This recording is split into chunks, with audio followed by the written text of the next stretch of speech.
course, we'll be covering Kash Patel's announcement that the UFO files are coming, and you know what he's thinking. She's probably pregnant with my fucking hybrid baby. That's what we're going to learn. Also this evening, the Hantavirus. Very scary, very dangerous, very contagious.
If you would, hit the like button, share a link to the show, subscribe if you haven't already, and why don't I do this? Since I had said that we could just start the show in 5 minutes, I'll instead just start it with this little video, with this little 5-minute intro to the show. That should work. Here in a moment.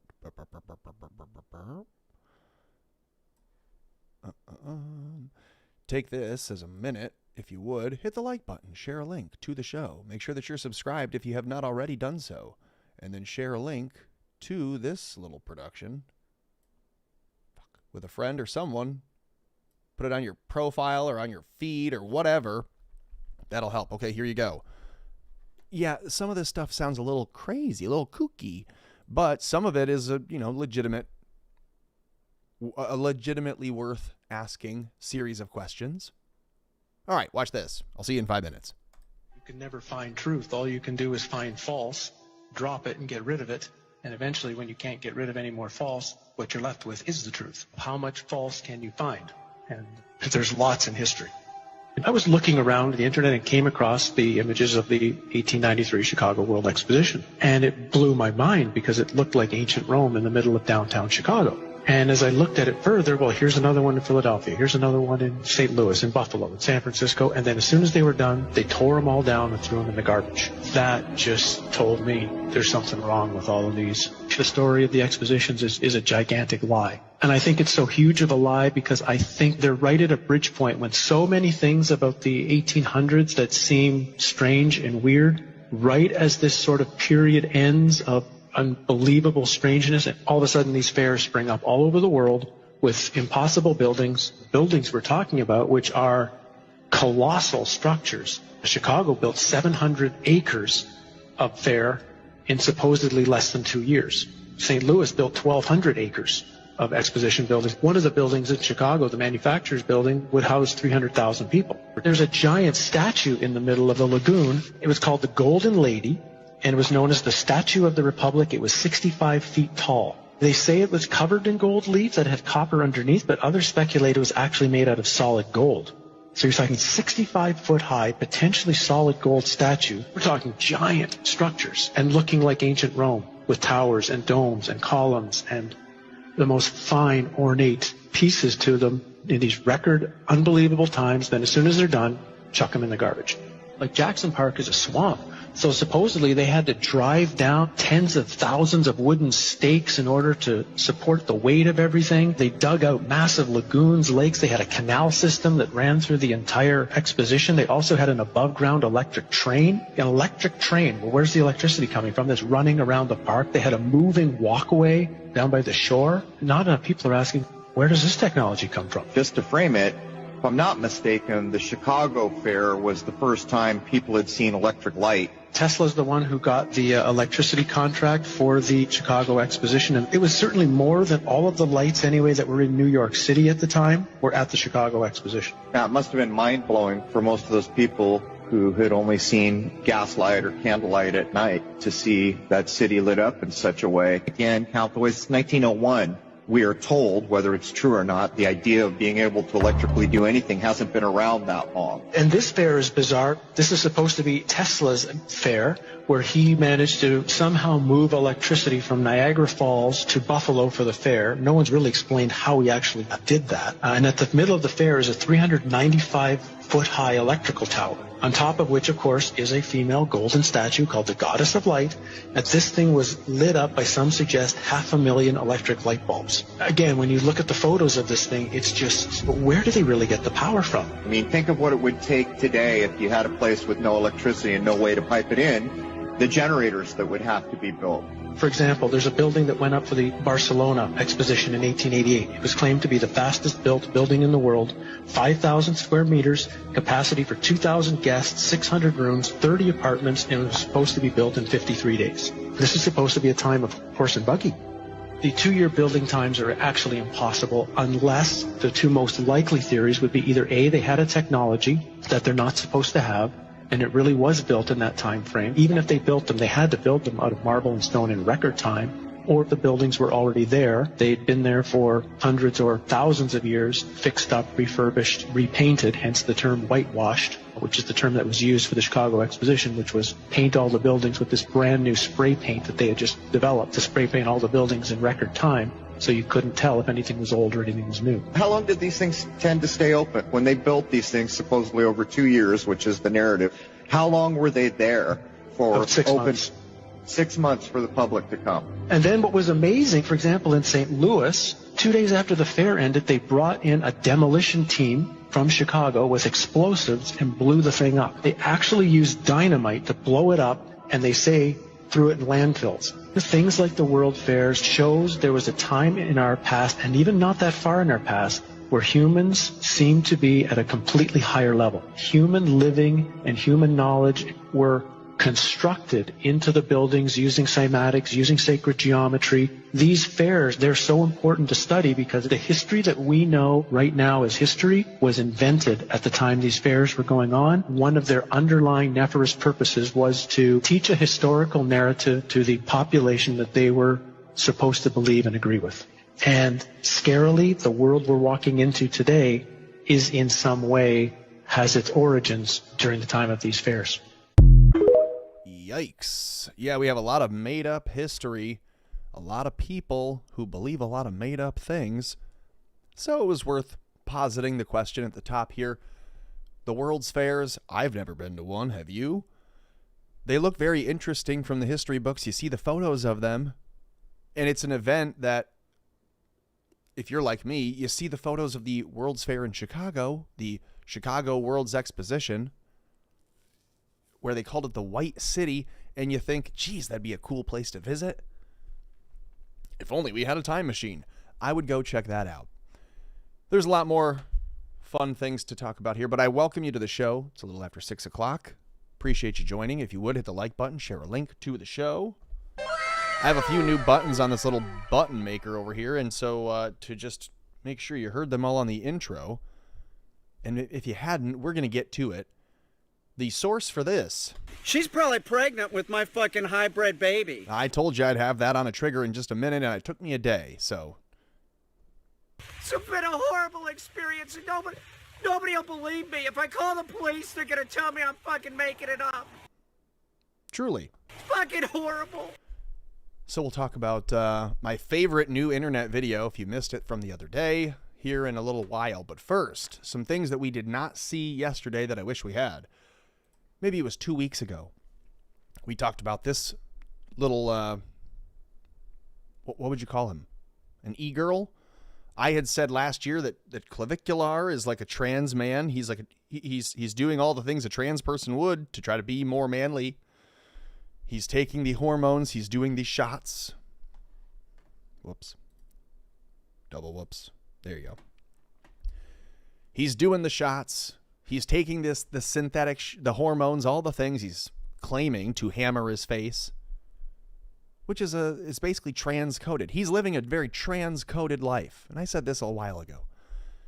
But now others are saying it, and he's mad about it. He's going off on different podcasters for saying things about him, and good for him. Be popular. Soak that in while it's popular, while it's happening. Roll in the mud while you're a pig, because I think this is the height of it for him. Maybe I'm wrong, but Clavicular is now streaming his meals at Burger King. He's at, I assume this is a Burger King. They got the crowns on the table. Looks like he's enjoying a Whopper. A little flame-broiled burger. I didn't know he ate Burger King. Interesting news to me. But watch, he kicks this girl off the stream because she, like I would have, assumes that the security guard is there to rob him. Don't do it again. This is what happened the other night. They don't want me to talk about Clavicular.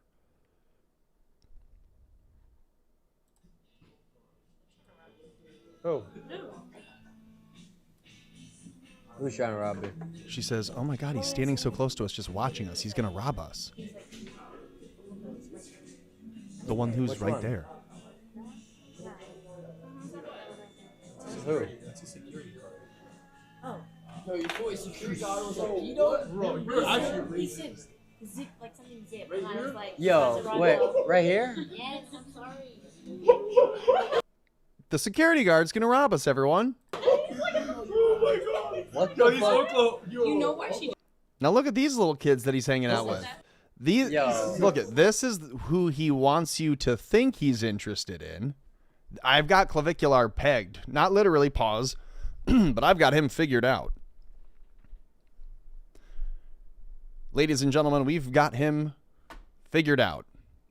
Look at Clavicular on the left, on his left, is what he wants you to believe he's interested in. So he's paying them and trying to entice them with helping their careers. They'll help their modeling page or their Instagram profile, whatever. Come stream with me. Come be on my stream. He wants to have a viral moment with them because Yo, wait. he really wants to hang out with these guys.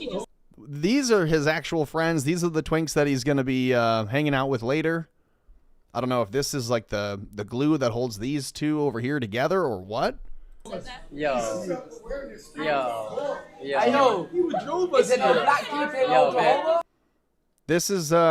This is who I think Clavicular is actually interested in. Right? He's got the boys. He's out there drinking with the boys. They're having a little whatever the fuck this is called. Women-founded bomb something. It's an alcoholic beverage, it looks like. Yo, get the fuck out. Get out. Get out. Get out. Get out.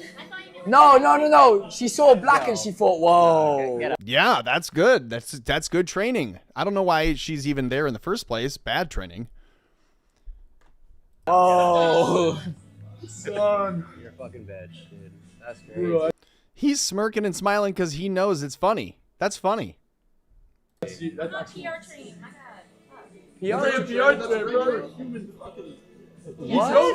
What? He drove them here. Okay, well, that's sad.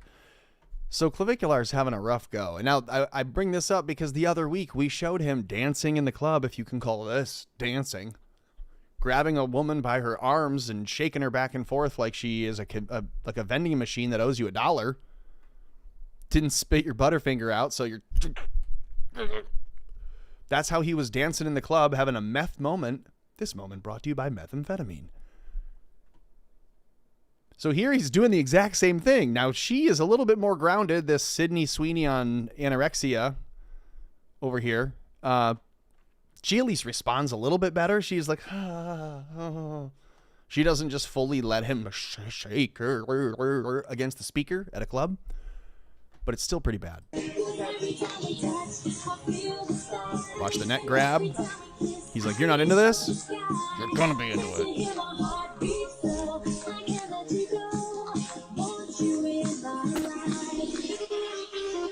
She's not into that at all. And this is why I say he just wants to jam and party with the bros. That's why when he's over here, he's like, get the fuck out of here, you dumb whore. The black guy drove us out. He's our chauffeur / security. You can't be ruining my night out to Burger King with the fellas who apparently are still into pukas and bowl cuts. Back streets back, you're gay. Okay, so here, Clavicular, he just wants to dance. He just wants to go out with the girls, put his shoes in a circle, as Dane Cook says, and just go out and dance. What a fucking idiot. And for the record, not that there's anything wrong with that.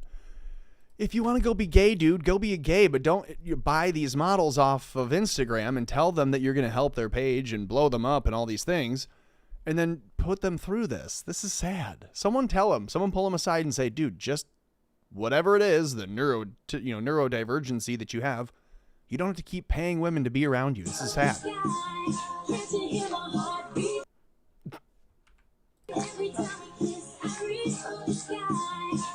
She thinks she's going to be murdered at this moment. Look at this. Look at the body language here. Ooh, please let go. Please let go. I'm being killed tonight. That's what she's thinking. She's thankful that there's a security guard to stop him.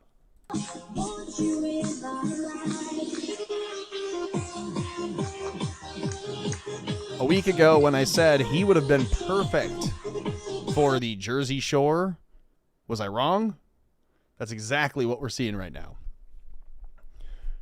He's got no riz. He's not doing it at all for her. Grabbing her by the neck. You're going to love this song. So there's Clavicular. He's having a rough go with things lately. I hope he and his buddies have a good time out to Burger King. Let the guys be guys. Let them have their boy time as 18, 19, 20-year-olds. Let them go and have their little, we just graduated, yeehaw time. Let them go and hang out at the Burger King. Let them get pulled over for drag racing down the, the main road, whatever the thing is.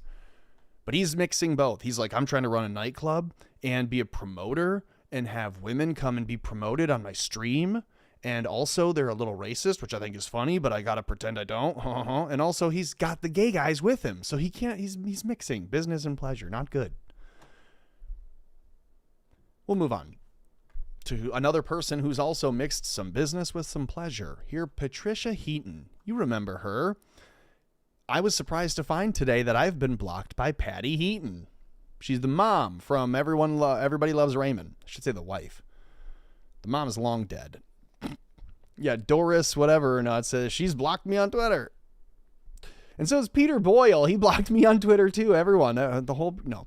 So Patricia Heaton, Ray's wife on Everybody Loves Raymond. She's also the mom from The Middle. She's this woman. You'll remember her. Play. Oh, never mind. We don't need to hear that. Did you know that she, while claiming to be Catholic, seems totally Hebrew? Seems very, very Hebe. She gives me the heebie-jeebies. She says, as we head toward the 1-year anniversary of October 7th. I'm reading the date. Anyway, she's a super October 7th rememberer. She's a super Israel lady. You can tell because she's got the new Iranian flag replacing the old Iranian flag as her Twitter banner photo. The actress, you're familiar, okay? I only bring her up because I had seen that I was not allowed to respond to a post. This post here that she had made was quote posted by someone who I do follow, and I could not respond to it, and I clicked the reply button, and I thought, okay, here's where my account has been deleted. I'm finding it in real time. I'm not able to post the thing. I'm just And I see, oh, news to me, Patricia Heaton, who I had responded to months ago, has now blocked me. So this was news to me. I had to do some digging and find out where my interactions with her were to get me blocked.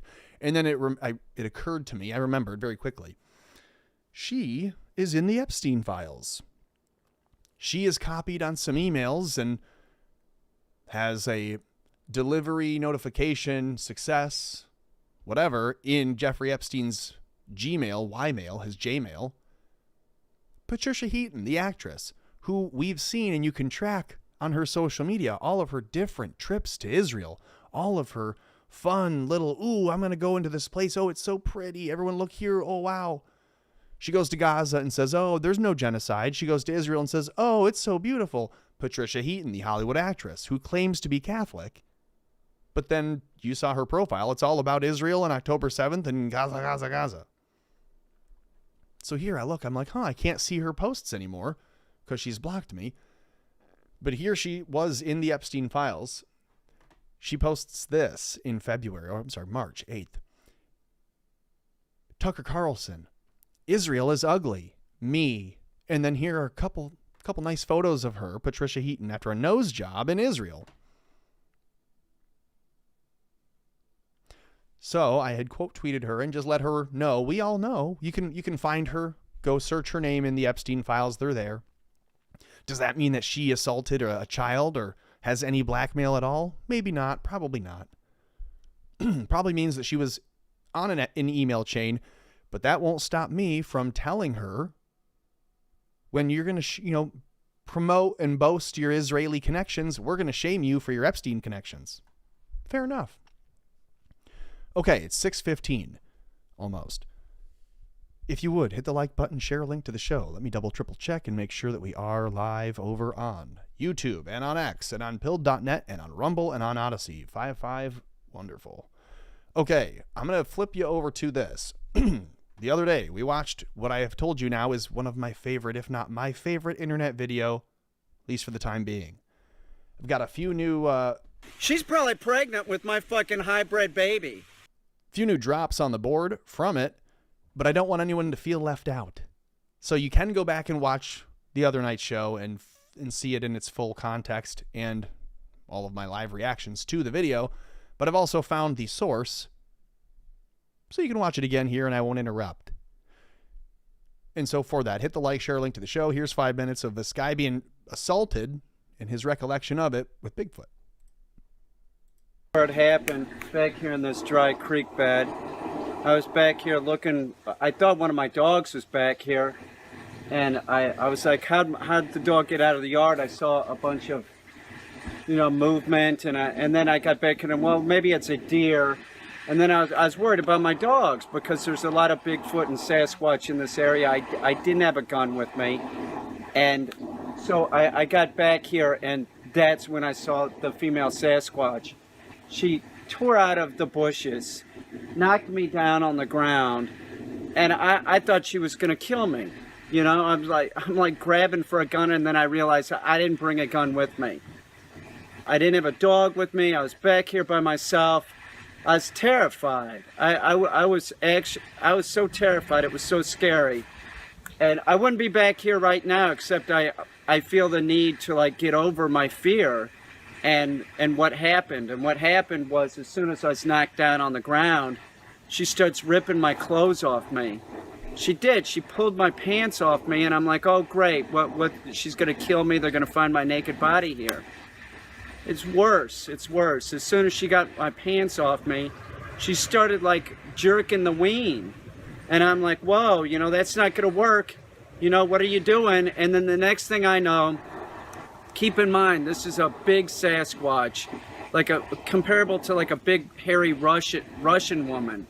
I mean, she was big. She was 7.5, 8 feet tall and hairy. And so I'm down there on the ground. I'm completely naked. My clothes have been ripped off me, and she starts giving me a knobber. It was all just biological. I didn't have any choice. And the next thing you know, I blew my load. I blew my load in the Sasquatch. As soon as I did that, she got up and she ripped down she like let out this howl and then ripped down this tree. And I thought, my God, she's gonna like take the tree and take it and smash me, right? No, it didn't end. It didn't end. And then she starts blowing me again. She starts blowing me again, and I'm like, could you give me 5 minutes? She didn't even give me 5 minutes. She started blowing me again. The next thing you know, I bust a nut again, and then she stands up and does one of these like, isn't that good? I swear to God. Then she hightails it into the woods this way. Now, I didn't know what to do at this point. I'm like, what do I do? I've been raped by a Bigfoot. Do I call the police? What do I do? I still don't know what to do. I mean, she could be pregnant with my child. I'll tell you one thing. I don't go in the woods anymore unless I have a weapon with me. I'll get over this. I think I should probably talk to somebody, maybe a counselor or something. I've never been raped before this. And listen, if it was a female human, yeah, let's do it. But this was like a creature. It was like a monster. It was a fucking monster. I was raped on a fucking dry creek bed. There's poison ivy all over here. I'm gonna have poison ivy probably on my ween. It sucks. It sucks, man. I felt like I couldn't get fucking clean. I got home and I started taking a bath and I just fucking feel like I can't get fucking clean. It's been a horrible experience and nobody will believe me. If I call the police, they're gonna tell me I'm fucking making it up. It's fucking horrible. That's the tree that she knocked down after the first time, after I busted my load into her. She's probably pregnant with my fucking hybrid baby. That's my guess. This is poison sumac, and this is all in the dried up creek bed. It's everywhere. I'm sure I'm gonna have poison sumac on my scroto, on the shaft. Don't eat poison sumac. So if she was just eating poison sumac before she gave me the knobber, she'd have that shit on her fucking lips and shit. My ween's gonna be breaking out and it ain't gonna be with the herb. You know what I'm saying? This sucks. I don't know what to do. I'll never go back down there alone without a dog or a gun. Or a condom. Yeah, he's excited to be there. So fun time that we had watching that the other night. If you missed it, check that out. Live reactions, a lot of pausing, a lot of commenting. I just wanted to grab the audio for that, so I did so earlier. You may be hearing this in the future. She's probably pregnant with my fucking hybrid baby. Fucking horrible. You might be hearing that about this cruise ship experience in particular. Fucking horrible. Here, the Hantavirus. Some live updates from the AP, which, as I've said before, it's the CIA news. It's like Reuters. If you wanted to hear what the intel agency's fact sheets suggest, or they want you to believe, then that's what we read from the AP. That's the intention that we have when we go to read something from them. Here they write, a cruise ship, Hantavirus, patients arrive in Europe for treatment. Maybe this is the first you're hearing about it. Here's what we know. 3 passengers have died, and several others have been sickened by the Andes virus, a species of hantavirus on board the Dutch-flagged MV Hondius cruise ship, had departed Cape Verde, and is heading to Spain's Canary Islands with nearly 150 people on board. They left, they said, on Wednesday. Okay. The head of the World Health Organization said 2 patients with hantavirus and 1 suspected of being infected have been evacuated from the ship, adding that the UN Health Agency is working with the operators of the cruise ship to closely monitor the health of the passengers and crew. The World Health Organization says the risk to the global population from this outbreak is low. Oh, we love to hear their expert opinion We love to believe that the World Health Organization knows what they're talking about when they say something like the risk for a pandemic or an outbreak globally is super low, because it's a cruise ship containing people from all over the world going from one international port to another. So we shouldn't be worried. And you have to wonder again, how did this break out in the first place? Is it even, one, is it real? And I'm going to say no right off the bat. No. Where's my buzzer? Nope, it's not real. Sorry, I don't believe it. Sure, it might be a thing that you can test for, but I don't believe that it's going to be what they're claiming it is here, where they're claiming it to be, and whom is going to be affected. All of that I think is a psyop. It's all fake. But we're going to read it anyways. Hantavirus, a rare rodent-borne illness that usually spreads when people inhale contaminated residue of rodent droppings. Interesting, okay. The Argentine government and their leading hypothesis is that a Dutch couple contracted the virus during a bird-watching outing at a garbage dump in Argentina. Hey, if you go to your Argentinian travel agent, make sure that they do not sign you up for the garbage dump excursion. Yeah, we call it bird watching because of all the seagulls that come over the heaps of garbage. They pick through the diapers and the corn cobs and the other shit that's in there, and then we tell the tourists to give us each $20 as they come through to take pictures of the birds.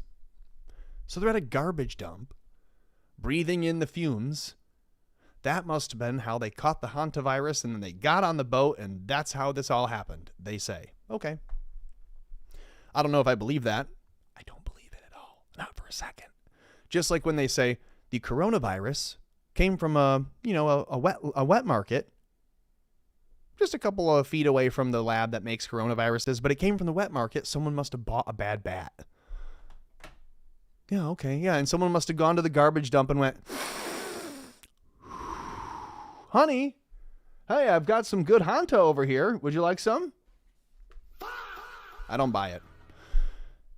An infection can rapidly progress and become life-threatening. Experts say it can start with symptoms including a fever, chills, muscle aches, and maybe a headache, much like the flu. So like the coronavirus too. Symptoms of hantavirus pulmonary syndrome usually show between 1 and 6 weeks or more after contact with an infected rodent. Was this a Jewish couple visiting Argentina? Now look, I see that one right there. I have a little special place in Holland, for Holland in my heart. Granted, it's a different Holland. If you tell me that these people are getting off the boat and going to Holland, we got a problem. Unless it's the Netherlands, then we're fine. If they're in Lake Michigan, turn them around. Send them to Wisconsin. The other syndromes caused by hantavirus, known as hemorrhagic fever with renal syndrome, it's not good, can cause bleeding, high fever, and kidney failure, usually developing within a week or two after exposure. That's crazy. I wonder if I know someone who died from kidney failure, but they didn't know that it was actually caused by hantavirus. Interesting, maybe. Death rates vary by which hantavirus caused the illness. Hantavirus pulmonary syndrome is fatal in about 35% of infected people, while the death rate for the hemorrhagic fever and renal syndrome one varies from 1% to 15%. So the one that sounds far worse is actually a little bit better? Interesting. And by the way, I don't want anyone to have a virus that kills 10% of the people who catch it, because that we're just talking about a bunch of death at that point. But if you live in a world where you're breathing in the air of rodents and the fecal matter of it, I mean, you might be begging for that. Again, here's Forbes, but they're going to cite the others that we talked about already, Reuters being one. Hantavirus infected cruise ship, more cases confirmed. But the World Health Organization says it's not the next COVID. Don't worry, it's not. While they are almost creating the demand for it to be. They say health officials have said the number of lab-confirmed cases of the hantavirus on the cruise ship has risen to 5 people. Now 2 remain in serious condition. So let's get this right. They had 3 people dead before, with 1 that they were suspecting to have it. Now they're saying total's 5, 2 other people in serious condition. Okay, so let's just assume the whole cruise ship has it. The entire cruise ship must have it, because it says contact with an individual, wait 1 to 6 weeks for the symptoms to occur. How long have they been at sea? Didn't the other article said they left Wednesday? The World Health Organization confirms the number of lab-proven hantavirus cases has risen to 5, and there are at least still 3 additional suspected cases among cruise ship members, passengers, and crew alike. Okay. Argentine officials suggested the hantavirus outbreak could have originated from a birdwatching outing that took the deceased Dutch couple. Oh, wow. The people that caught it and brought it on are dead. Interesting. You maybe think that might be like a bioweapon release. Get on a big international vessel having infected this couple, whether they know it or not. Send them onto the boat where it just diffuses and spreads like death. Where this couple may have been exposed to rodents carrying the virus before boarding the ship, the AP reported. Well, there you go. So they're going to have all the same information as the AP. Let's see what our little autistic, I don't even know what you call this, ginger, strawberry redhead, I don't know what you call this, Pippi Longstocking is all grown up. This person named Dre, I think it is a woman, I don't think it's a trans, it seems to be legit. Dre has done some deep diving and some research on this, and so first, this was posted, I think, by who? Stephen Chadwick on X. And I responded to Stephen Chadwick's post, but it ended up being this person. And she has an update. So here's the first with her research. Now, something is off about this cruise ship in the Atlantic with the hantavirus outbreak, and I cannot let it go. This is the MV Hondias, an expedition cruise ship owned and operated by Oceanwide Expeditions. And the route went from Argentina through Antarctica and the South Atlantic, with stops in South Georgia and Tristan da Cunha and St. Helena, all before heading towards Cape Verde. And I'm sorry, how is it that there are 147 people on board, with 3 people dead, 7 confirmed cases of the hantavirus, and the only video we've all seen from inside the ship is one guy named Jake crying in his cabin? No, I'm sorry, I'm not buying it, okay? Because you're talking to somebody who watches a lot of cruise ship drama on TikTok. In fact, it is one of my favorite TikTok subgenres that exists, okay? I watch it all the time. And if there's one thing that I've learned from those TikTokers, it is that if someone so much as catches a stomach flu on a Carnival cruise, there are 19 TikToks, 4 Facebook Lives, and some woman named Brenda locked in a closet filming herself saying, "Please help us," like it's the frickin' Blair Witch Project. So I decided to investigate. Not a full rabbit hole because I have other investigations that require my attention right now, but what I did find was interesting. So first I went looking for the original Jake video because, like many of you, the first time I saw it was... Bear in mind, when she says this, what you're about to see for the next 3.5 minutes, this is not a full investigation because she has others that take up her time. Okay, now watch the autism work. On the CBS TikTok account, which is a company owned by Larry Ellison now, but I digress. I couldn't find the original video anywhere, but luckily CBS did put in the tippy top corner of the video Jake's username on TikTok, so I went to his page to see if I could find it there. No.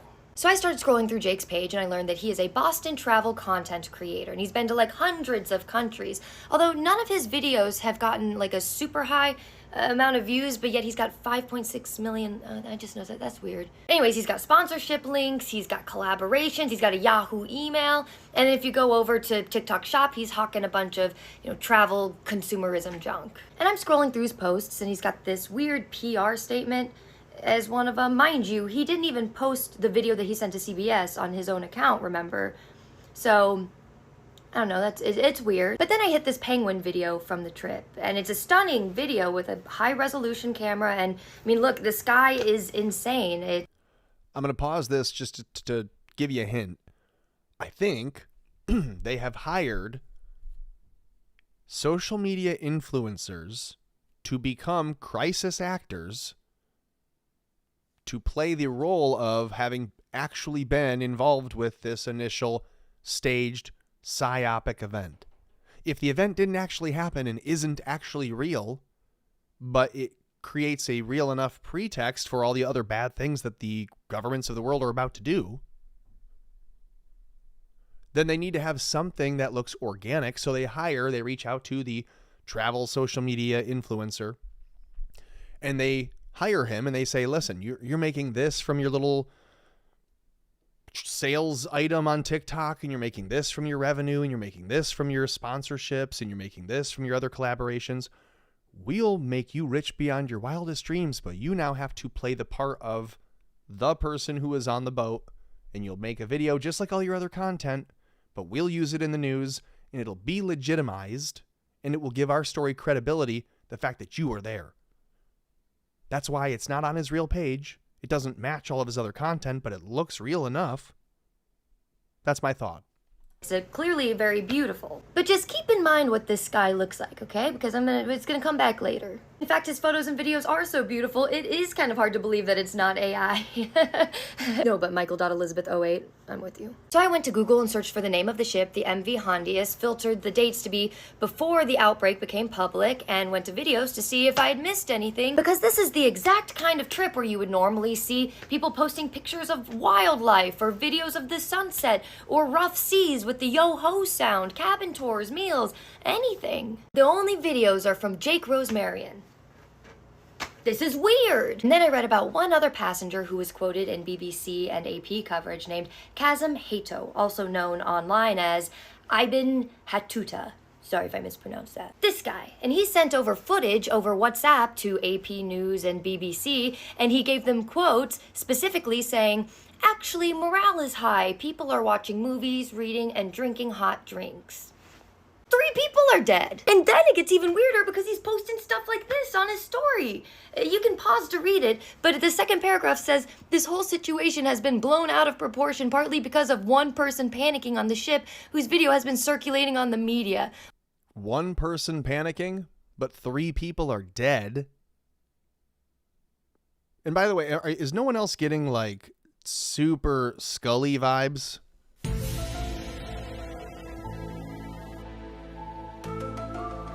Is this Dana Scully in a new something figure form? Is that what we're seeing here? Anyways. Silence. Enough. Okay, we'll move on. The situation on board, everyone else, 148 out of 149, has been calm. The situation is under control, and we just wish those who are sick a speedy recovery. I don't... Speaking of those who are sick, Tweak in the YouTube chat says, I'd touch her no zone with my mouth, Tom. Well, okay, that's fine. That's a nice thing to share. Thanks for letting us know that.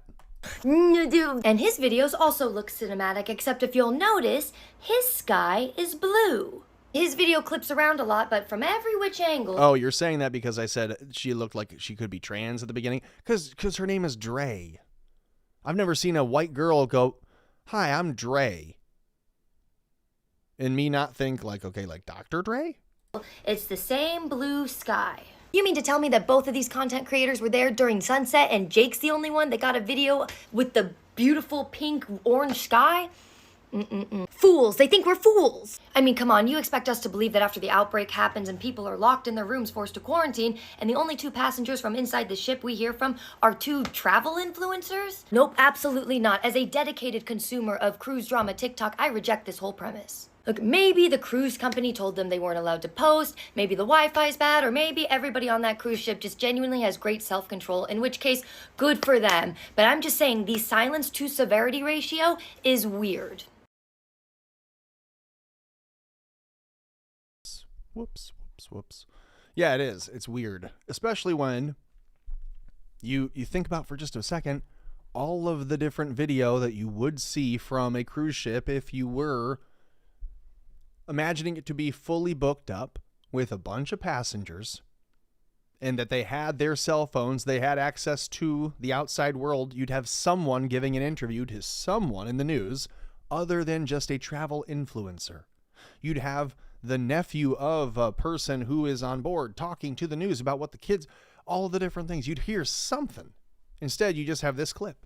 A lot like those clips coming out of China early from Wuhan during the coronavirus pandemic. And now it's going to give us problems. Go ahead. We'll wait. Got all day.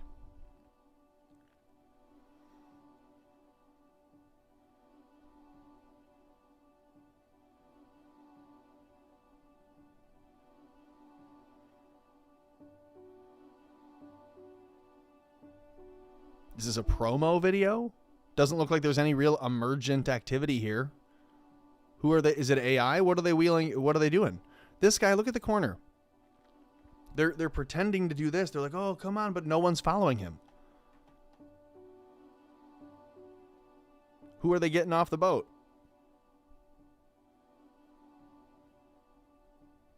Each other? How's that make a lot of sense to anybody? Okay, it doesn't. So Dre said, I'm only going to look into this a little bit. And I think this is interesting too. Maybe this is just what I notice. Look at the costume change. If this is just performative, she said she's a huge fan of what did she say? Cruise line TikTok drama? Well, that's kind of a line, isn't it? How much cruise line TikTok drama is there to be a fan of in the first place? Maybe she's just being a character. That's fun. It's entertaining to watch. She's got 32,000 likes on this video. This was the first one. She says, this is just my 4-minute little, wrap-up summary of the introduction to my initial investigation. I can't spend too much time on it. And then she rolls up her sleeves and she's like, woo, look at this one. This one really did it to me, fellas. Look, I'm all hot. My shirt's all loose. Look at this. Like, okay, you have to imagine from the viewer's perspective. She's like, I'm all put together here. It is off about this cruise. I'm looking into this for just a couple of minutes. And then after that, she's like, whew, I need a cigarette. All right, guys, for real, this is the last mini deep dive I'm doing on this Hantavirus cruise ship thing. Well, allegedly. We all know I have no self-control. So I went back and tried to strip... What? Hantavirus cruise ship thing. Well, allegedly. We all know I have no self-control. Tweak, sounds like you might actually be in luck here. Tweak says that he wants to marry her. Tweak in the chat, she has no self-control, so she might actually see you on your motorcycle and go, Did you make fun of Nick Shirley for putting himself in danger? No, I did not yet, but that's fine. Tweak, get out of the chat with that. Good Lord. Go send Dre a DM and find yourself a wife. So I went back and tried to strip this thing down to just source document. So like not anybody's reporting on someone else's reporting, but like actual documented sources. And I found a lot of red flags in doing so. First red flag, the official departure date is completely inconsistent. I found from 2 government sources 2 different dates. How come the CDC of Africa says that it was on March 20th, 2026 that the ship departed Argentina, while the World Health Organization says that the vessel departed Argentina on April 1st, 2026. April Fools. They have to tell you somewhere. They're telling you somewhere. They go, oh yeah, we created the file for this boat and the whole story on it this week. The earliest that name of the boat has ever even been published anywhere on the internet was on the 23rd, 24th, and 25th of April. But we're going to say that it was departing Argentina on the 1st of April. Wink, wink. And then later they're going to change the date and actually make it fit their timeline as it's being reported today. Mary Kate Delvey saying sometimes the DMs work. Okay. That's the CDC and the World Health Organization having different dates? Also pretty crazy that the ship departed from Argentina. Meanwhile, Argentina withdrew from the World Health Organization in March of 2026. What do you mean by April 11th? The first case of an adult male, he died on April 11th as his symptoms got worse, but the body of the passenger wasn't removed until the 24th of April. That means for, 13 days or something like that? He was on board? A body was on board? What were they doing with that body for that long as he was just decomposing and spreading Hanta through the air? Kind of makes me think of that Sam Kinison bit where they were not going to just let him die peacefully. They're going to hold onto his body and put holes in him like SpongeBob. Okay. Also, I was on the MV Hondius's Wikipedia page, which is the ship that they're all on, and it says that the maiden voyage was in 2019, which is cool and all, except for the fact that when you go to the history of all the edits, it shows that the creation of this page was on May 5th, 2026. What? While the media has been making out this Jake guy to be some just random American who got caught up in a bad deal, I went to his Instagram. He's partnered with Oceanwide X. So he's an advertising partner for this oceanic group that the cruise line and the traveling group is all a part of. And so they need someone who is like their media asset to help them push a media story when it is, the tap on the back of the wrist, the shoulder tap. Hey, it's national security. We need your help. We're commandeering your cruise line and your vessel, and we are inserting a narrative and a story. It is the utmost important to national security, blah, blah, blah. And so that's what they're doing. That's what this guy's background is only proving to provide. Like, that was not disclosed in any of these articles. He also, back in 2023, I believe it was, 171 weeks ago, he did a cruise with them already to South Georgia and had these pictures. So, for all I know, he could be reposting some of these pictures that were on his page from forever ago. Oh, guys, get this. Come with me aboard Oceanwide Expedition ship. The plan This is is to visit one from of the largest 2024. penguin colonies in the world. After a 2-day journey at sea from the Falkland Islands, we arrived at South Georgia Island. Our first landing site here Which islands? The fucking islands? Which islands are those? The fucking islands? was going to be Salisbury Plain, which is home to a king penguin colony of about 60,000 breeding pairs. This is a place I always dreamed of visiting, and I was brought to tears on arrival. He was there in At around 8 a.m. it was 2023. time What to are you catch a ride on talking the about? Zodiac. So for the record, my conclusion is not that this is fake. My conclusion is it's fake. This is fake. It's a big, fat, fakety fake. Why are you gay? Why are you fake? Or anything like that, okay? My conclusion is that the public timeline is messy and that official sources don't seem to agree and that She's such a Scully. She's like, there are no aliens, okay? I agree, Mulder. There were some things going on outside the window. There is a lot of time I can't account for. You're right, Fox Mulder. The radio didn't work for 3 hours. Mulder! Like, she's always, okay, get it? Dana Scully out here telling us, I don't believe it's fake. I just think it's probably not 100% real and is most likely a psyop. Tell me again. my conclusion is not that this is fake or anything like that, okay? My conclusion is that the public timeline is messy and that official sources don't seem to agree and that some of the most important, dare I say, life-changing decisions that were made early on, like, I don't know, not doing any microbiological tests on the first death, deserve more scrutiny. Yeah, it kind of sounds like you were hiding the body because it's not really a death and you're like, okay, by our estimations for the timeline to be believable right now in the fake story, we're on day 3. And so we have a couple that brought the virus onto the ship, and now the couple is dead. Okay, great. And now we're going to be posting things, getting the worldwide community up in arms over this story. And it's not real, and it's not true, and it likely doesn't exist at all. That first video I was showing you where they were kind of like waving each other through the gangway, they're waving at no one, and no one is moving behind them. That's what AI would look like. A very convincing and persuasive AI, but still, it looked kind of funny, especially when the waves are not creating any white water. The water's moving, but like this. It's not splashing. Just a thought. And honestly, shame on the mainstream reporting for not mentioning that Jake works with this cruise ship. Oh, or shame on the media for being also working with the cruise ship and the guy, and they're all in on it together. Like, duh, hello. I feel like I'm taking crazy pills thinking about this. Oh, wait, where? Oh, what was it? This one. That's what I meant to hit. Oh my god! Wow! Oh my god! So why isn't the news telling us the truth? Yes, Scully, tell us more. Why isn't the news honest, Mulder? Mainstream reporting for not mentioning that Jake works with this cruise ship, or at least is sponsored by or is a brand ambassador for this company. There's not one piece of reporting that I saw that stated that. And whether or not that means he was in cahoots with someone or what. Nice use of the word cahoots. Anytime someone sneaks cahoots in, we give them their cahoots. Give them their kudos for the cahoots. Doesn't matter.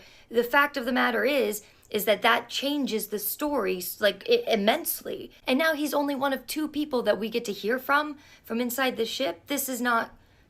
No. Anyways, I've got to get back to this Genesis mission investigation if I want to get this video out by Thursday. Oh, okay. So what the hell is a Genesis mission that she's referring to? Tweak, please go and get in touch with Dre. I'm going to go follow Dre. And then we'll find out more about the Genesis mission. I have no idea what that even means. Here's a nice little intermission for us now while it's 6:48. Maybe a little past halfway here. If you would, hit the like button, share a link to the show. Everything after this, we're talking UFOs. And those, of course, I'm referring to uninformed federal operatives and the people who are representing themselves as the talking heads for the psyops that we are living through. So we'll be talking about that next. Enjoy this for the next 2 minutes. I liked it. You should as well. This is, what is his name? I knew it. I had it before. I had it all in my head. Colin Armstrong of New Jersey. Colin Armstrong of New Jersey. Did you see that? This is an Israeli baseball team. I know. I bet they're really good at stealing home. Okay. And just... What'd you say? You don't accept that. Oh. That right? I don't care. I can think of a lot of people who don't accept that. I was in the hospital recently. An Israeli guy shot me. No, I'm kidding. Sorry,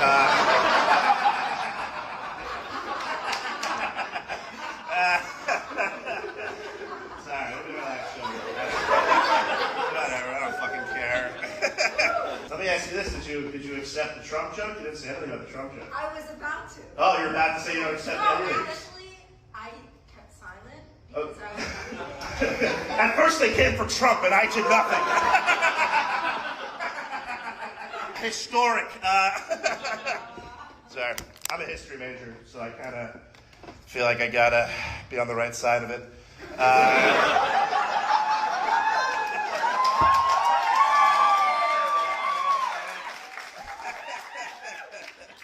But yes, I'm sorry you don't accept the reality of what's going on in the world. I'm really sorry. No, let me share the reality. Okay. Fuck it. Dude, it's like the country's already ruining the world. You gotta ruin my show too? Fuck. You know what I mean? Just fucking let me talk. I got 2 minutes left. Let me do a joke. You'll like it. There's nothing wrong. It'll be squeaky clean. And then after the show, we can go outside and I can kill myself.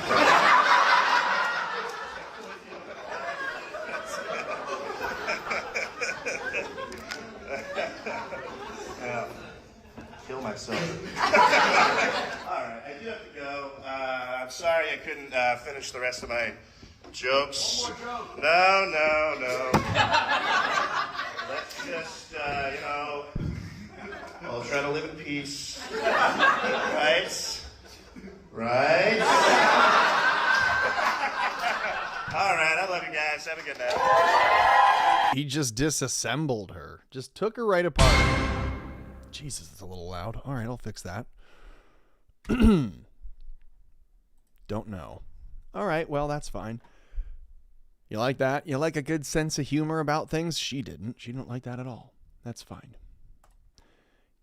Listen to this from the Daily Mail. This is Kash Patel, the leader of the FBI today, the director of the FBI. They write, Patel talks UFO files, and as I've said, this to me is now going to refer to uninformed federal operatives. Because that's all we're going to be seeing here today. You're not seeing Kash stepping down out of a saucer run on a Tesla battery. This says the first batch of secret files on UFOs may be submitted for release, as the public disclosure of alien life might only be days away, or maybe just 2 weeks away, just 2 more weeks to flatten those UFOs. FBI Director Kash Patel revealed on Tuesday that the first wave of documents the U.S. government has been keeping on alleged UFO encounters was already sent to the interagency committee assembled by the White House. All right, well, let's hear that then.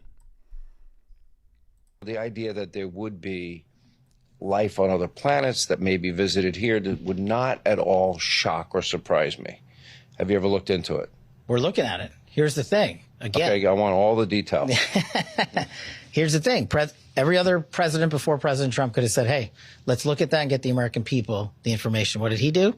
He stood up an interagency process with Department of War leading that effort to get out the documentation related to everything that you're talking about, not just from the FBI, from the IC and everywhere else. And so what do? We already delivered our first tranche of information to that committee, and they're going to be publicly releasing this information very soon. We are all for it. There's nothing in this subject that we're talking about that we don't want released. Our job at the FBI. None of this is sounding true at all. Nothing in here is what we don't want released. Everything in here is do you hear this? To get out the documentation related to everything that you're talking about. I think Kash is on drugs. This constant saying nothing and just spinning your wheels and trying to use language to dodge the question instead of answer it. This to me just rings like he's lying. He's lying. Not just from the FBI, from the IC and everywhere else. And so what do? We already delivered our first tranche of information to that committee, and they're going to be publicly releasing this information very soon. We are all for it. There's nothing in this subject that we're talking about that we don't want released. Our job at the FBI is to work with the White House and DOW, give them the information, and then they're going to put that out in a methodical process. And you're going to start seeing those releases literally happening in the very near future. We just met on it. You like that? Here's another government source telling you a very similar thing. And I don't want to be too prophetic or say by a certain date something's going to come out because there's a lot of causal factors. But I do have confidence that it's going to escalate in the next 60 to 90 days. And I think there's going to be a lot of pressure. I certainly know what Congress is doing, and I won't reveal that here, but I do see a lot of pressure to get the substantive empirical holdings that I've talked about, not videos or anything like that, out in the evening. He says causal instead of causal. He says substantive instead of substantive. He's reading notes off of the screen here. Okay, so this is David Grush, the whistleblower. I think spokesman for misinformation is what we would think of it as. Right? If the intel agencies prep a guy because he fits the bill, he has the right profile, people see him as the type, he has the kind of mannerisms and personality of someone who they can see as a believable whistleblower. He's someone who probably saw a lot, couldn't handle it all, and came to the public. That's the attitude that David Grush gives with his mannerisms. So if the intel agencies pull him in, give him this script, prep him on what to say, and then they have him coming out and saying it like this, we should take it as believable, right? We would believe it. Why wouldn't we?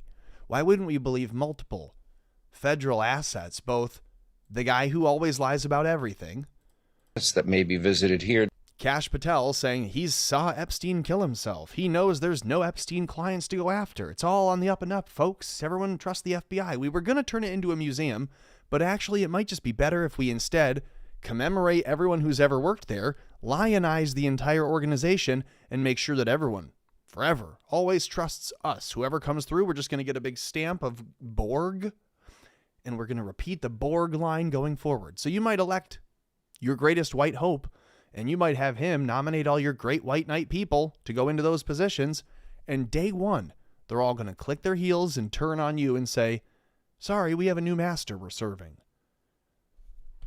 You can trust him And if you don't, then you can trust the other people that they have running the show and reading their lines from different parts of the theater. You ever seen like a really cool Broadway show where they actually make use of all the different parts of the theater? Maybe you saw Cats. They had different people in full costume walking around among the people in the audience. Or if you went and took your kids to Lion King, or if you were me and you went and saw Lion King as an adult on Broadway, or as a child at 8 years old in Toronto walking around the streets, that was crazy.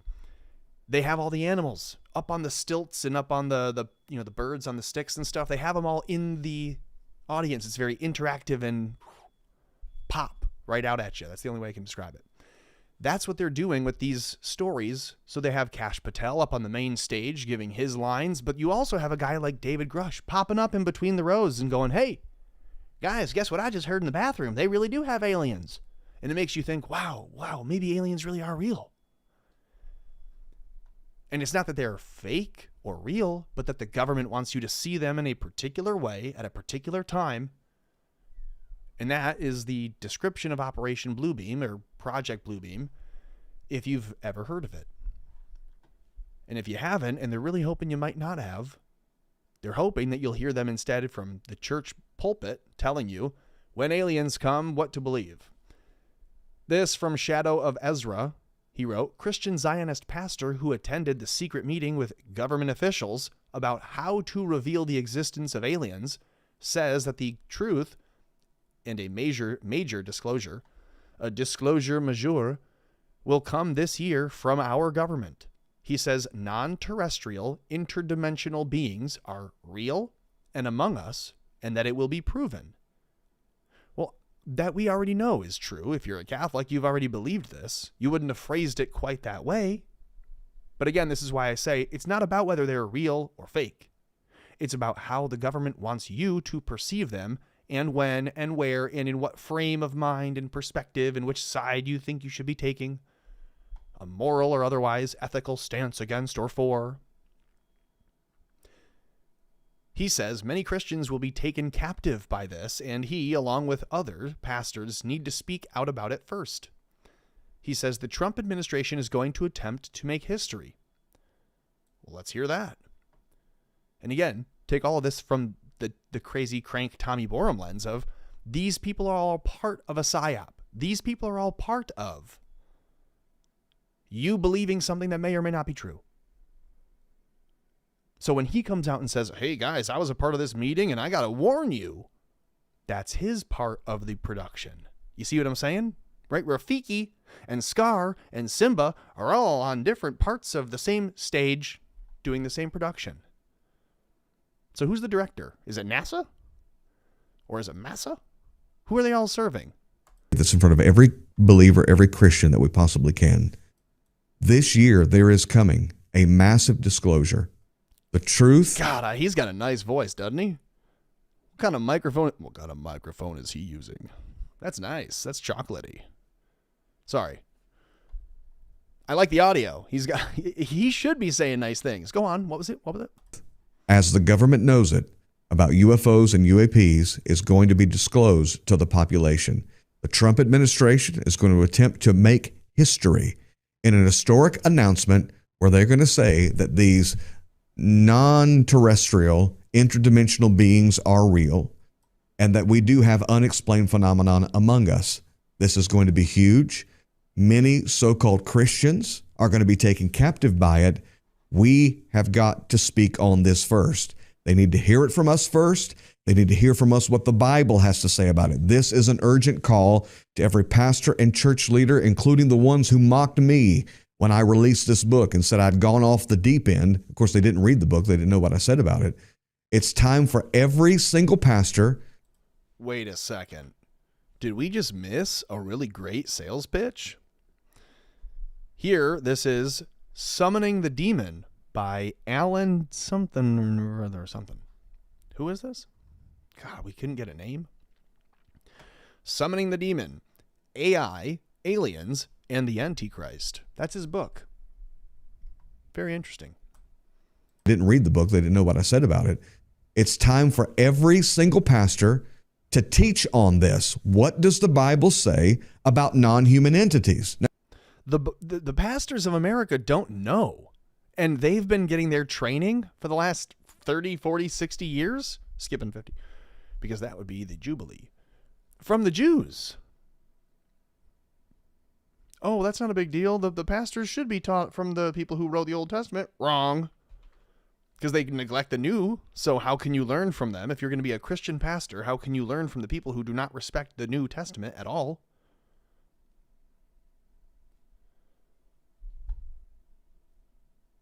So what do the Christian pastors have to tell their congregations about demons or aliens or interdimensional beings or angels or any of those things? What do they have to tell them about what the Bible says if they themselves don't know?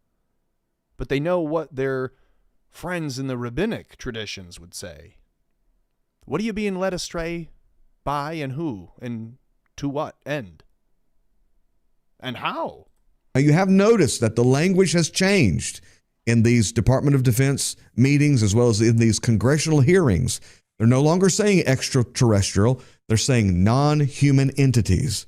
Are there non-human entities in the Bible who attempt to influence mankind? The answer to the question is yes. Yeah, they're the Jews. Yeah, we've known for a long time. If you're just tuning in, it is 7 o'clock. 7:04 by the count I have. Hit the like button, share a link to the show, subscribe, hit the chat if you will. We have a bunch of people have seen, or at least we're watching the show over on X, which is awesome to see. So check that out if you would. Bump over to YouTube or to Rumble or to Odyssey or to Pill.net or to X. We are live on all of those platforms there. Monitoring that live over there. You can see I'm on it today. Okay, here we go. More from the pastor who wants to tell you the warning and yet isn't really telling you that much. Are there non-human entities who use mechanisms of transport of some kind in order to travel? And the answer to that is yes. Yeah, Jews have airplanes too. We've seen it. That's how they've dominated the Middle East for a long time. Elijah, his servant's eyes were open and he saw the host of heaven. Now, okay, for the record, the Jews have been levitating long before they were, hiding in airplanes and things. But still. And their chariots, thousands of them. Elijah was taken up in a chariot of fire. Well, why do they need a chariot? What's the purpose of a chariot? Couldn't they just grab him, take him up there? I don't know. All I know is the Bible says that it's there. Okay, well, that's an example of a Christian Zionist pastor who says right there at the end, my entire point. Take him up there? I don't know. All I know is the Bible says that it's there. Well, that's great. Good. Tell the Christian people in the country my whole concern with that right there. Thank you for distilling it in just a moment. I can just replay it over and over. Take him up there? I don't know. All I know is the Bible says that it's there. I don't really know. I'm asked by my congregation, what is that? What is that? I don't know. The rabbis never say that. They don't say, I don't know. They say they will go and they will study the scripture and they will get an answer. They will study the scripture and they will pray and they'll hump a fucking wall, but they'll get an answer.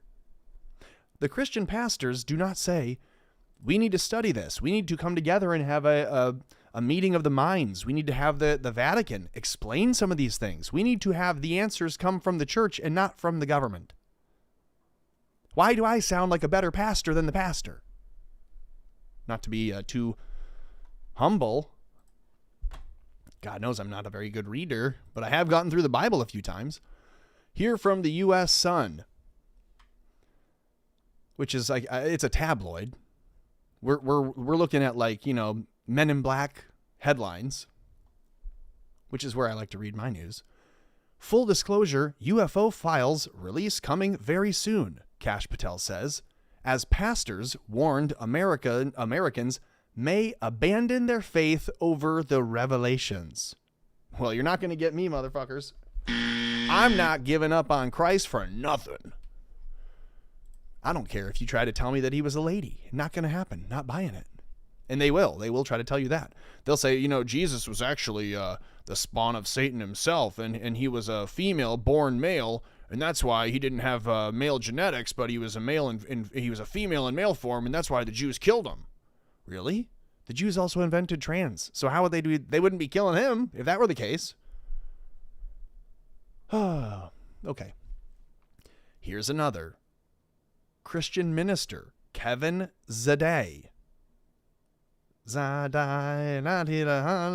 sounds like Havanagila, Kevin Zadai. Christian minister Kevin Zadai says that aliens are interdimensional hybrid beings waiting underground to reveal themselves. Hybrid beings, you say? She's probably pregnant with my fucking hybrid baby. That they actually look more human with reptilian skin. But humanoid, they're hybrids. We've seen Laura Loomer. We know what they look like. They mixed it in a lab. Come on now. Okay, so it's not from another planet. And they don't even look like you think they look. So who's in charge of that? So this is the things that I've never talked about before. I probably never will again, but thank you for coming. But this is the thing that we're dealing with. We're dealing with the book of Revelation. These things are going to come out of the earth. They didn't come on spaceships. So why is it connected then to the UFO phenomenon if they're not coming on spaceships? Why are they referring to the spaceships? Either we have the guy who says, look, it's chariots of fire. They took up Elijah. They took up Ezekiel. They took up others. We have people who have ascended. And we believe through the stories that they've told, chariots of fire and otherwise, that that's what it's from. I mean, I had the book right here handy. It was called Chariots of Fire somewhere. Chariots of the Gods.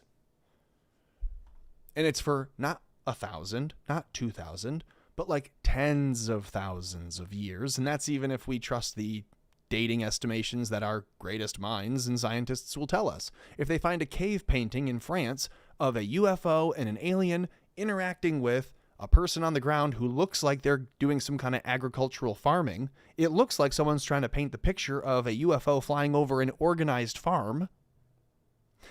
And our scientists say that French cave painting is 34,000 years old.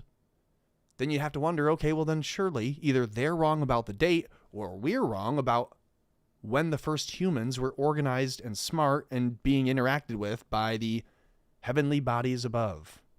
Not the stars and the sun and the moon, but I mean the literal bodies coming from the heavens. So you have this guy who says the Bible discusses chariots of fire. We know people go and come and go again. And Enoch's entire story is that he goes, he comes back. He now knows a date. He's leaving again for good. He prepares his family and then he's off and he goes. And he's gone for a long time. And then he comes back with his books and he delineates them and delegates the instructions within to his family, which we are to take as like the proto-Abraham. If you read.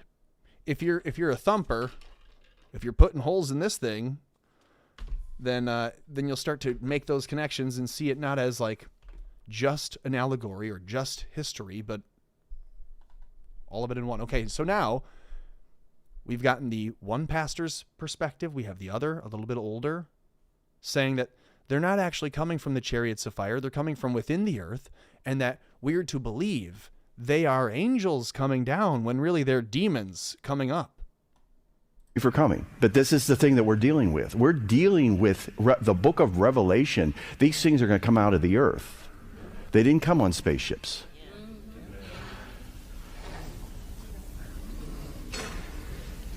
These are interdimensional beings. And those who have enough sodium pentothal in their system, when I ask them, will tell me the truth, no matter what agency they work for. They will tell me the truth, and that is they're interdimensional. They're not coming from far away. They're coming from below your house. And they're waiting for a certain time to come up on the earth. And God's not letting them be exposed yet. The calls are coming from inside the house, he says. And it's not the first time we've heard it. I don't disbelieve it. It's just kind of interesting that now you're hearing the informational release valves go. You know, it was years ago that YouTube had banned Alex Jones' channel, his network channel, and him from being a guest on other people's programs. Tim Pool had him on his Timcast IRL podcast, and the stream was removed from the channel without any notice given. Tim, in his righteous high horse life with the YouTube connections that he has, that he enjoys, he reached out in a fit, as he should, and he had a hissy and he explained what exactly happened. And I don't mean to knock him. I sound like I'm knocking him for that.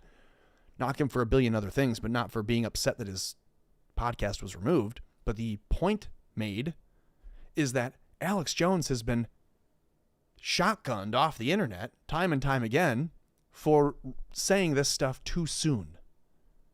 He's got the white papers. He knows the deal. He wore his space shirt, made the meme. Joe, I'm kind of retarded, right? He did that. He went on Joe Rogan with Tim Dillon as a guest. He was like co-guesting with Tim Dillon.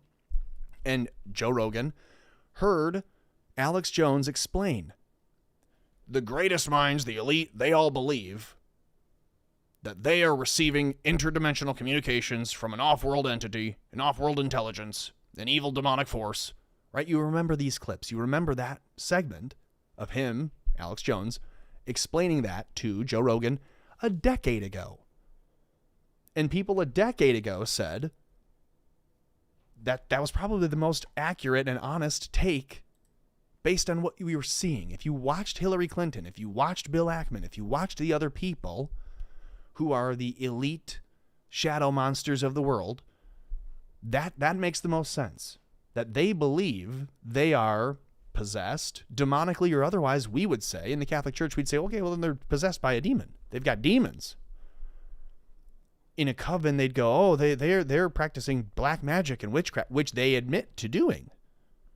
Abrina Zabramovich, or whatever her name is, Abramovich, the Black Witch. So is it far-fetched then to think, okay, these people, they admit that they believe they're receiving off-world communication in their mind.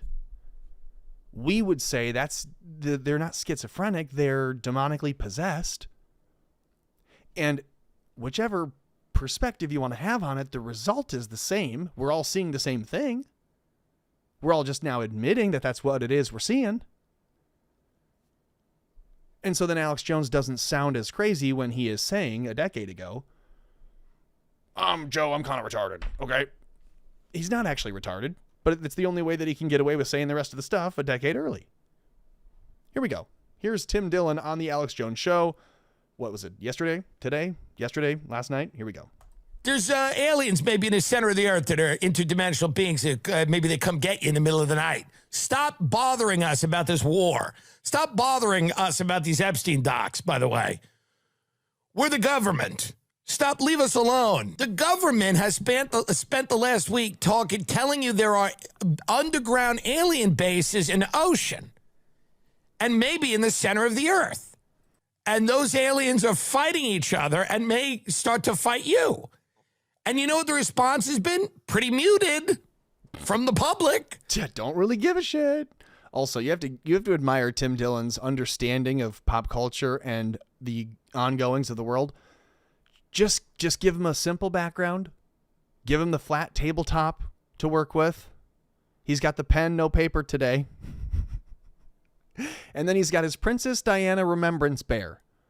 He's got his TY Beanie Baby Princess Di Remembrance Bear, I believe is what that is. Is that not what that is? I believe that's what that is. Got the little collector's protector on the tag. He knows his worth. He knows what he has. It's been a pretty muted response. No one really cares that much. Nobody cares that much. Hit pause. And the key is because the government's so discredited. Because they've lied so much. And at one level, that's good. But what if something real happens now and no one believes them? You see, that's the larger plan. And then to say, oh, don't trust anybody else either, no matter how good their record is. No, you better get informed. You better keep score on who's accurate and who's not. Right there, he said something critical. If you know something is coming that you cannot control, and you won't be able to control how people think, you won't be able to control what people say or how they feel about a thing, and it's just going to be up to them, then you have to flood the water and mud that water first.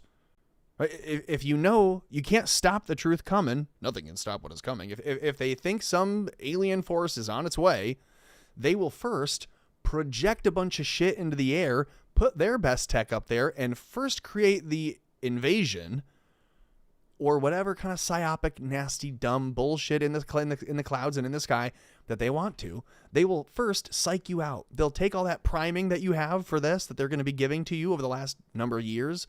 They're giving you all the pretextual clues that something is coming. Ooh, the aliens. Ooh, look at the UFOs. Ooh, they're giving you the data points. And then, like how you can imagine how a spy tries to trip a lie detector test, they put the pin in the shoe, they intentionally create the pain response and the lying response on the machine for a non-lie. That way they can then later get away with telling the lie and the machine does not recognize the response it's already seen. Think of the you and the population, the proverbial you, as the same. You will not have a reaction or a response or a whatever, defensive or otherwise, in a global immune response to a real alien activity of something happening in 2030, if all through 2027 and 2028 and 2029, you see your government doing shit in front of you thinking it's aliens. If then by 2030 you see the aliens for real, you'll have been completely desensitized and you won't even recognize what's happening and it won't even matter. And maybe they want you to think of it as not mattering. And hey, when the demons come, you'll already have accepted that they're part of us. And actually, they deserve human rights and all these other things. Who knows? But it's very interesting. He just says this in the top. But now no one believes him. You see, that's the larger plan. And then to say, oh, don't trust anybody else either, no matter how good their record is. No, you better get informed. You better keep score on who's accurate and who's not. We knew when I first got on there 30 years ago that this blue beam thing was real. They were planning to do this invasion to bring in world government that wouldn't be alien but would look alien. This is all a distraction. They could have disclosed this stuff a long time ago. The reason they're disclosing it now is because Patricia Heaton and others are named in the Epstein files, right? Like, put it together like me. Be a crank, be Tommy B for just a day. Think about it in a global perspective like that. Like, hey, the news they want to cover is that the Iran war is not going well. And that was only done to try to continue to cover up the Epstein thing, which was itself a cover-up for the Israel thing, which is itself an ongoing issue. So it all goes back to Tel Aviv. And so what's the next big distraction from the latest failed distraction from the latest failed distraction from the latest cover-up failed distraction? Get a life, Jews. Demons. they want people to go crazy now. So regardless of whether this is true or not, or there's elements of it that are true, or maybe it's all true. Regardless of if it's true or not, or QAnon, they're going to put it out there and see who bites and see who goes crazy and see who gets mad. But now they are trying to drive you insane. It is the last thing they have. They're actually trying to terrify you and drive you insane now. That is what the government's doing. It's why they're doing this. Stop there. Yeah, I remember like 30 years ago, I'd just been on air a little while, and I tuned in Limbaugh one day. He's like, they have Common Core. They will teach 2 + 2 = 5. And I'm like, that can't be true. I go look it up. It's true. That's meant to drive you crazy. Or 2 men can have a baby. There's no X, Y chromosomes. Men and women sports. We're going to brainwash your kid to cut their dick off. All the drones were obviously drones right when Trump was about to win. Biden and them trying to create fear. They are throwing everything at us to destabilize civilization. We could go on. He's got a longer video there, but I'll wrap this up with this. And then we have a quick little closer, little 5-minute closer there for you from the JRE. Part of the clips that I did not show, it's a 4.5 hour long show. There's only so much I can show you from it.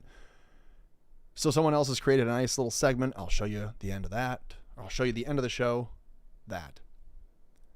Long day. Hope you're doing well. By the way, chat, scale of 1 to 10. How's the day going for you? How's the week going for you? Today's picked up over here on my end. So today I'd say it was like a 9, 8 or a 9. Didn't win the lottery, but we're close. So let me know in the chat how you doing. From Express. they say in their mystery segment over here, or at least that's what they're tagging this. UFO files expected to be released soon. The first batch of secret documents on UFOs has been submitted for publication as expectations grow in the U.S. for greater transparency over what the government knows about unidentified flying objects. FBI Director Kash Patel said Tuesday that the first wave of documents that the U.S. government has kept on alleged UFO cases has been sent to the intra-agency committee set up by the White House, which is like their catch and kill net.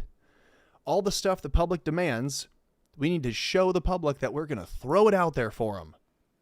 And then this interagency committee catches it all once the public has seen it coming their way, and then we go through it and we redact and we protect and we defend and we obfuscate and we moxie it all up so that they don't actually know what the hell's going on. On the Hang Out with Sean Hannity podcast that no one has ever heard of in their life. Has anyone ever heard of the Hang Out with Sean Hannity podcast other than being promoted during a Sean Hannity segment? Has anyone ever heard or seen that before? Patel says the FBI has already turned over the first set of information that the committee will release soon. He stressed that there is nothing in this case, according to him, that the agency doesn't want to be made public. Well, that's not great. Say it a different way. Say this. Everything in this dossier that we're releasing is specifically crafted for the public to hear and read and believe. Oh, well then that's not very appealing. That doesn't sound very real then, but that's not how they're going to phrase it. They phrase it in the equal opposite way. Nothing in this is what we don't want out. This is everything that we have. You get what I'm getting at? It's not everything that they have, and it is only what they want you to hear and believe. However, the FBI director says he personally has no information on whether the U.S. ever has recovered ET bodies or UFO, anything else. No information. He knew everything about Epstein, but nothing about this, except that everything's coming out soon. The American public wants the documents. We have submitted the documents. They will come out. That's all. Well, there he is. He's literally explaining what I just articulated to you, that the public needs to see it. So they're going to make the action of releasing these documents to their other agency partner. There you go. They will hold it up. They will redact, quiet, silence, remove the files so that there's only so much that we can see. In an interview with Judicial Watch, Grush said he is seeing power plays and attempts by some agencies to place people in key positions, like himself, with the aim of controlling how information will be released. It's funny that they always say what they're doing as the terrible thing that their opponent is doing. We all need to be watchful of the people who are acting as limited hangout PSYOP mouthpieces, says one of them. The Pentagon has already been criticized by Congress for failing to meet a strict deadline to release dozens of videos that allegedly contain UFO footage. Congresswoman Anna Paulina Luna blocked me on X for also pointing out she's another one of these controlled mouthpieces who we're supposed to believe are these spigots of real information. I asked her, I said, how are we supposed to believe what you're saying? How can we verify it's real? And she says, well, just look at what I posted. And I said, that's a circular logical reasoning that I can't follow. I need to be able to verify what you're saying is true from another source, not just reread what you posted. Blocked. That's who we're dealing with. David Grush, similarly, he will point out and read his lines from The Wing and say, be careful of stage right. And then on stage right, that person says, on the main stage, they're not giving us all of the lines. And then the person on the main stage, Kash Patel, says, don't worry, everyone. Everything that we have, we're releasing. And even better, we want you to have it. Who's buying that? Lawmakers have argued that the footage could help identify patterns of activity near sensitive military areas and assess whether the facilities themselves pose a threat to national security. It is not yet known whether these videos have been submitted, despite the maneuvers that he describes as setbacks. Grush, the guy who we're supposed to all trust, believes that the issue of transparency about UFOs could be reaching a turning point. Are they going to kill somebody? Within the next 60 to 90 days. Grush, who currently serves as an advisor to Congressman Eric Burleson, spent 14 years in the Air Force and worked as an intelligence officer at the National Reconnaissance Office, the agency that builds and launches surveillance satellites for the Pentagon. He became a public whistleblower in 2023. During the Biden administration, after 14 years in the Air Force and then years as an intel officer, can you get where I'm coming from yet? Where I go, David Grush, oh, you mean the guy play acting as a public whistleblower trying to share the truth that he knows, that he believes as true as he sees it? Or again, has he been given his role, been given his lines in the script? He knows where he's supposed to stand in the theater and when to deliver his lines so that we believe his character is a whistleblower, when in reality he is an intel officer and a handler for a congressman. Oh, well, that's better to know. Okay, well, it is 7:30, so I hope you're doing well. I hope it's been a nice little night for you. It's been good here. But let's just check.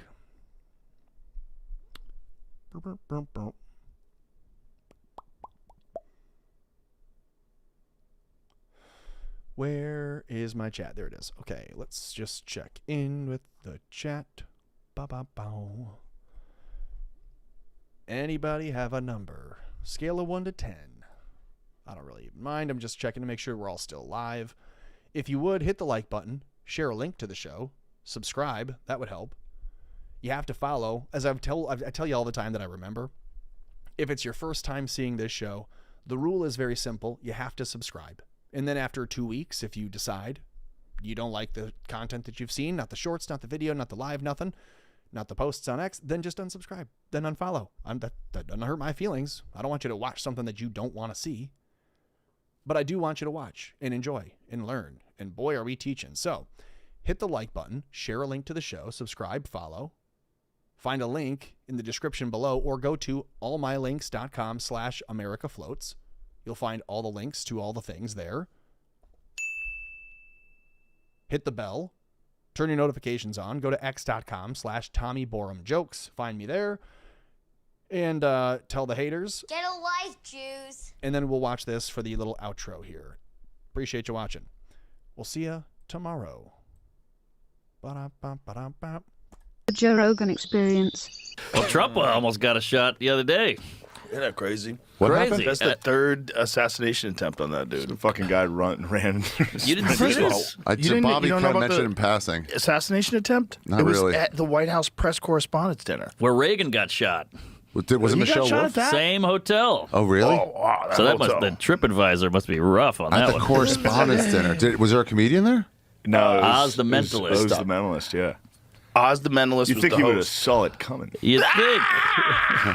He probably kept his mouth shut. He's like, I think we're going to go attack 2 more Arab countries. You know what's hilarious? Metzger goes, did you see the fake assassination attempt? Don't you know? Don't you know about Gilgamesh? And you're like, what? Gilgamesh. He always brings in these references. The Like, Rothschilds. bro, You don't what know? are you saying? I don't know you don't any of the know? references. Oh, you don't know? If Metzger can't get it up, he's like, Israel. Yeah. Everything's Israel. I think that's the boner. It's Israel.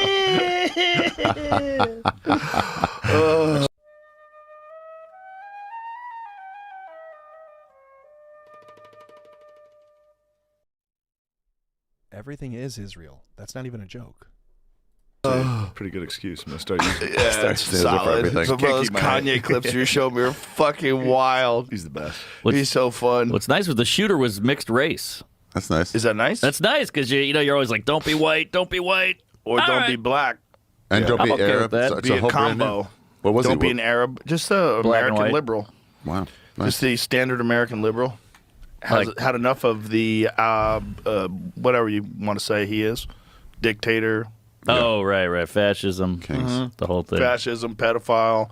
Mhm. You know, He was like a smart guy, valedictorian. Yeah. He was like a scientisty guy. I think he was a teacher. Must be extra tough for Oh, those guys teacher. because they're like so like you haven't gotten into a fight since you were 7, and then you're gonna get a gun and try to like kill a high-level person. It's like, what a step up. Well, he shot a Secret Service guy. He hit him in the vest. Yeah. Oh, They shit. don't know who shot who. Oh, really? Yeah. Oh, okay. You're saying the Secret Service guy shot himself? Not himself. It might have been friendly fire. He's trying to get out. It might have been friendly fire. Is it that lady again?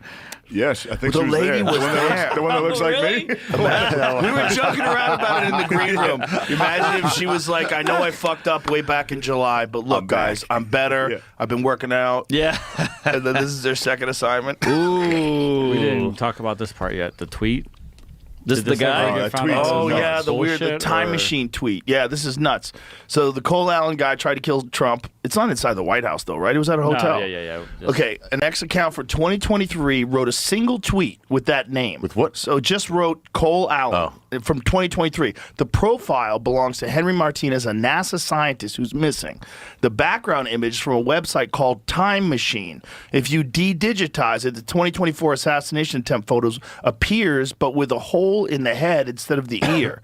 The profile picture is a green toad in a tuxedo with a glass, exactly like Trump in the assassination attempt. Either it's the most elaborate psyop in history, or someone from the future is leaving clues in the past that only make sense once the events happen. Okay. Why does time travelers keep trying to kill me? I'm just But wait a minute. How is that picture the same? That is not the same. That's just a bunch of colors, and you could decide it's the same. No, you got to decode it. Oh, it's like a magic decode eye. it. You got to squeeze your eyes together. I'll try. It appears if you squeeze your eyes together.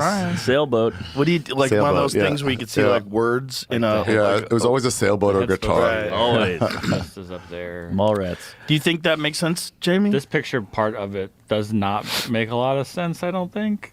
But it is weird that the guy. Is strange the tweet enough. is nuts. Yeah, the tweet is strange enough. From 2 years ago. So he's trying to work up the courage for 3 that long. years. 2023, yeah. Yeah, and then the fact that it's a frog, it's one of those Keck guys. Right. Those nutty fucking pranksters. Well, It's funny funny if he was just he tried to search somebody's name. he just got it right. He was just like, nailed a it. cool guy I met Is that earlier. the only tweet this guy ever made? I think so. Whoa. Weird. There is a bunch of random Twitter accounts that have tweeted random names just one time, so I don't know like what the odds of that happening are pretty slim. I believe he's Like teacher these of are the the year. 8 guys we have trying to like work with mentally. So like one of them will be activated and try to kill somebody. So let's get right, let's like a get a tweet Manchurian ahead of time. candidate. Yeah. So that guy really was. Is that factual though? That the guy really was a NASA scientist, Henry Martinez? But well, so when the people were looking up his history, he had a brief, I think like an internship at JPL, NASA, Jet Labs or something. Yeah. And I think the other guy did too. I don't know that anybody knows more than that. It is weird where you find out a lot of these guys have these weird ties. Like that guy who tried to shoot Trump in Pennsylvania was in a BlackRock commercial. Oh yeah. Weird. Like, what? It's all connected. I did a lot of commercials when I was coming up, and BlackRock never. I didn't get an audition for any of those. Yeah, right. I don't know how you get that I commercial. would love to get that gig. It's got to be non-union. Not only that, like you definitely get brought into the fold. Mm-hmm. He was teacher of the year. This guy. So did Was this guy he? get a Yeah. shot off? Was he close enough to get a shot off? What did he do? Allegedly, Jamie said allegedly he shot a Secret Service guy. How are these guys getting so close? But it might have been that lady, the fat lady. Well, might have this guy- accidentally shot him. Maybe trying to get her gun out. No shit. Oh, It I'm might have gonna been get a in trouble. SIG Not bad. P320. She's It not might bad. have shot himself. She's handsome. It's just crazy that they don't have better security. Yeah. What the hell? How'd the guy get in the hotel with a gun? Like, how are you not checking every room? How are you not like checking everyone's bags? If you know that the president and all Marco Rubio, all these fucking people are going to be there, and you don't, and Oz the Mentalist, and you don't have someone checking guns. Why is there better security at the Improv on Black Comic Night?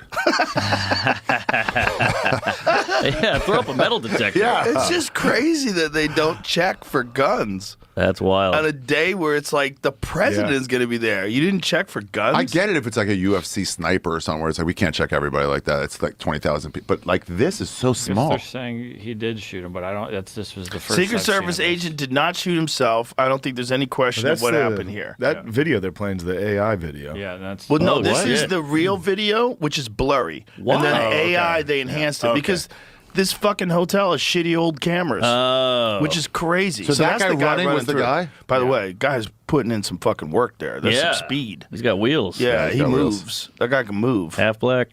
Half black. teacher. He can shoot. Teachers, they work at a school. I mean, what did he think was going to happen? He was going to get past all the secret security guys, get through the crowd, find Trump behind the stage, and shoot him? Like, how do you think he was going to get to him? I think these guys don't think it out, but I bet they go like, I'm going to shoot him, then everyone's going to love me. Yeah, they're going to be Luigi or some shit. It might be schizophrenia, too. Yeah. Yeah, he might be out of his fucking mind. But he lived, right? He's in jail? Yeah, he lived. I mean, the guy who shot Reagan was like, taxi driver told me to do it. Well, he rules. Yeah. So it was like, I not all think, there. I think he's out. Was that Hinckley? Yeah, Hinckley's out. He's playing music. Yeah, he plays music. I think we've covered this on there. Yeah, he plays some love songs. It's terrible. Yeah. Went from that to Manson songs. Yeah. Yeah, he was inspired by Jodie Foster. Jodie Foster made him shoot. There it is. I will be your man. Oh, fun. That's a threat. Oh, yeah. 2023, recent release. Can't we get along? Let's hear 2023. I like his job title. Let's hear again. Criminal. I want to hear I will be your man. Let's hear what what his jams are like. You're I going will to be pay your for man. this. We have to pay for that? No. I have to edit it. We'll see. Okay. We'll see. Oh, man. He's got his name on the guitar just in case you don't know who shot Lincoln.